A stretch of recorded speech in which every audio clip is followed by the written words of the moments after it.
The Apostle Paul said about 2,000 years ago, "There is neither Jew nor Greek, there is neither slave nor free, there is no male or female, for you are all one in Christ Jesus."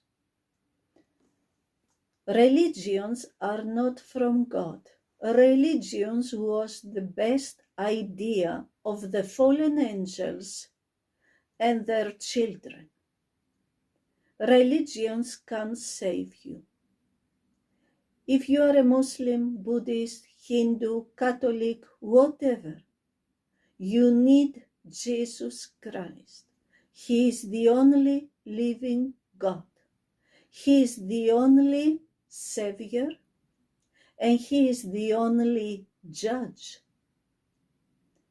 He is the only who comes back, Jesus Christ, to judge everybody, Muslims, Buddhists, Hindus, Catholics, atheists, polytheists, whatever. There is only one Savior and one Judge, Jesus Christ. Never forget Him.